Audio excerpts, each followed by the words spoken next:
ceerno Saydou calmina bandiraɓe mboɗo andi hande kam en kalani affaire somiva e ko way non hande mbaɗi ko fasal goɗɗo paɗen bandiraɓe on calminama caggal yettude jomiraɗo joom baɗe e bawɗe grand frère Oumar Doro Koumé ayama yo jaam wone ma yo jaam won e leñol ngol kattude équipe rêve foof mboɗo andi kamɓe kala ha ɓen ɗo henna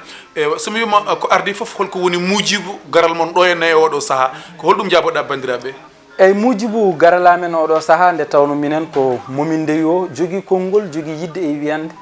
woni président Ousmane Kane ne hani noon so tawi président ummima lamorgo leydi Sénégal Dakaru ari ɗo henne e Fouta e Coumba Yummen gam wallude président Macky Sall heɓa majorité assemblée nationale mbeɗa sikki minen heɓɓe caggal ɓe ala ko min paadi min mbawata tan ko yeɓɓude koyɗe amen walla min kuɓɓo otoji amen min tawoya président Ousmane Kane gam walludemo saabu addimo tan ko darade e dadade ko président Macky Sall woni haaju makko o saaha ha président Macky Sall heɓa majorité assemblée nationale taw kadi ko majorité absolue donc ko ɗum waɗi garalam ɗo e ndendori garalam ɗo e Fouta guila garmi noon mi wotoyi te kadi mboɗon wiya yimɓe yo goot yo keddo e yamirore président Ousmane Kane nde tawno so tawi président Ousmane Kane yiiɗi hunde ene hani kala jaado e makko walla jeeɗo e makko jiiɗa hunde nde ndewa e hunde nde ko yidde makko woni yidde amen yaadu makko woni yaadu amen ko ɗum ittimi Dakar addumi ɗo gam walliddemo e daranademo président Macky Sall en tant que conseil spécial daranademo o saaha woni haaju makko tan ko yo président Macky Sall heɓ majorité haaju makko ala e kanko yo heɓ hunde haaju makko ala e goɗɗum haaju makko tan ko yo président Macky Sall dañ majorité wawa gollade ko heddi ko yesso woni ɗum noon wadde minen min mbawa tan ko arde e darade e dadade e wallidde président Ousmane Kane e daranade président Ousmane Kane ni no yiɗiri président Macky Sall yo dañ majorité assemblée nationale ko ɗum tan addi min ko ɗum woni darde amen o saaha d'accord mais nini aɗa wiye président Ousmane Kane elle kalanta kam ko président mouvement rêve ɗo yarate beele mouvement rêve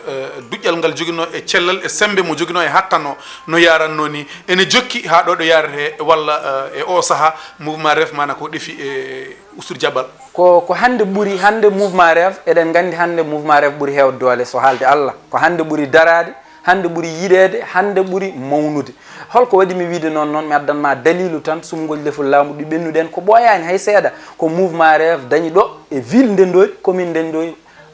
gañi ɗo ko heewi mouvement rêve gañi ɗo 100% sur 7 bureau mouvement rêve gañi 6 bureau ɗo e Ndendori te commune Ndendori ko ɗo woni ville o ɗo woni siège o wadde noon en paami mouvement rêve doole mabɓe ɓeydima hay sinno woni gueno haajani keɓɗen laamu ngu doole mabɓe ene ɓeydi ene ɓeydi kadi e nder commune he ko wayno guure jeeri ɗe e waalo ngo ene ɓeydi no feewi ete kadi ko ɓuuri weldemi e président Ousmane Kane ɓuuri weldemi e mouvement rêve laawol foof o ari wodat ko waɗi sa namdi mi haalanma ko waɗi ko toon ngolengol ɗo foof ko e ɗum jimmi faade nde tawno mouvement ji kewɗi walla pelle kewɗe ene cose tawa hay hunde ala ko soomi e cosɗo fedde o so wona tan so tawi maɗan sohli nodda yimɓeɓe yo ngar balla ɗum yo ngar keɓɓito ɗum kono kañum kam ala ko waɗata ko itta e mum walla fewje e banggue muɗum adda ɗum e ɓe ɓe ganduɗa kañumen goni sara mum walla e population mouvement rêve hol gueɗe ɗe ganduɗa ene waɗanno walla ene waɗa walla ha ɗo yarate ene hucci e wadde hunde de quelque chose visible et palpable taw wona par ce que c'est à dire mamin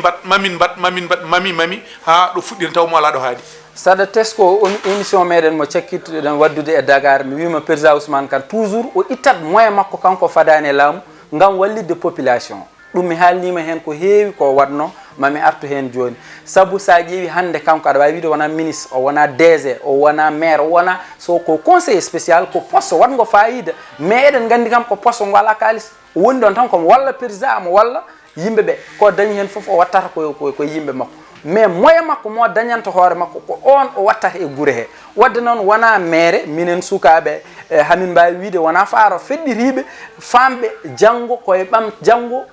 commune o koye junggo makko woni min ndewi e makko saabu kala nde o ari wodat ko waɗi gadorɗen tan ko waɗi e ngollo lawol ko ari e ngollo lawol holko adi wadde